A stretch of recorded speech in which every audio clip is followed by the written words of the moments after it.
My name is Abito Topista, a cohort 4 fellow teaching in Butte Islamic Primary School in Bulange sub-county, Namutumba District, teach for Uganda.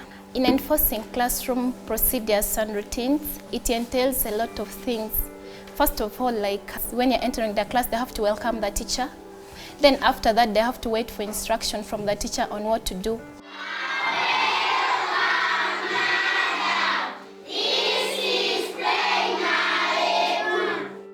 Then like attendance routine, how do I take attendance in my class? Every day I can use like boys raise up your hands, girls raise up your hand. If not, I can ask my learners who is absent today. One of our rules is no eating in class, okay? Yes. No eating in class. No. Like procedure, how I enforce it.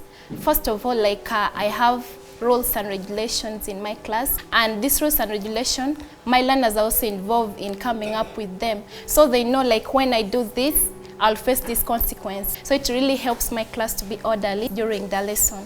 Then I give them clear instructions on every step to take. I delegate my work to the group leaders to help the rest. Then like the ones who are going astray, I redirect them on what to do.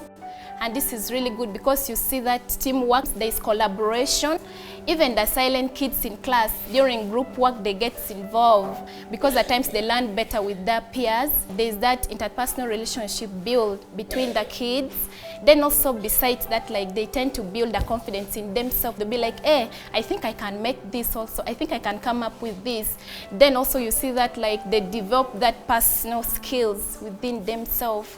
So like that is how I go about like my grouping and monitoring them during group work. Okay, you're going to fill in the missing letters, okay? Like marking tactics I use in my class. You know, managing a large classroom is not easy, but what I always use, since it's a large classroom, like maybe I'll first demonstrate like in the I do process. Then like now we do together with the kids. Then now when it's that time that you do to do them alone, so I move around and mark like the first. We have first kids, they finish very fast. I be marking, moving around. When I finish, when I see like they're finished and they're disrupting the rest, I put another number. I be moving around and marking the second one. Then the first one, the ones that are finished, I go back, I mark them. When the first kids are finished, the second number, I put again the third one. I move around and mark. Then I'll be marking the rest of like the second, the first. Then like when time is up, I would have marked like half of the class. Then the rest remaining, I tell them to collect the books. Then I mark later at the end of the lesson. So like in my class, how I enforce the use of strong voice. You know, like being a large classroom, you as the teacher have to take the authority in the class. So like how I use my strong voice. Take for instance like how I can calm them down when they're making a lot of noise. I can use like the clapping techniques, like if you can hear me clap once, if you can hear me clap twice. Then like I can also use like short sentences, you know, like if you use a lot of words it can disrupt them. Maybe I can be like silence, silence, silence. Then with time they'll keep quiet. Then also non-verbal communication. Take for instance like when the kids are making noise, you as a teacher, you don't have to shout. I just stand, I just stand and keep quiet and look at them. They'll see what's wrong with the teacher, and they will keep quiet and calm down.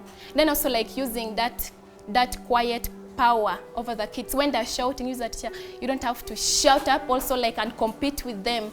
You just use like a calm voice to calm them down. Maybe like, lovely children, lovely teacher. Like they will answer also in a calm way. They'll be like, I think the teacher is trying to draw our attention. How I take control over my class. First of all, like your class is what you make it to be. I can tell them don't eat in class, then me as a teacher, I come and eat in class. It's really not good. I can't use my phone in class. So they also know like if it's time for lesson, it's time for lesson.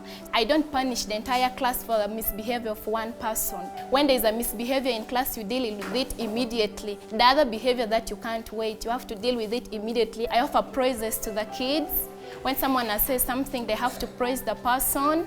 I can use high fives, give them flowers, give them baboon clap. We have very many ways of praising them. Also giving them like tangible things, like the best performance. You call them in front of the class, be like, wow, this man you're having this, I'm giving you a book, like that, I'm giving you a pen. So it really motivates them like to work hard and also to build that relationship between the teacher and the learner.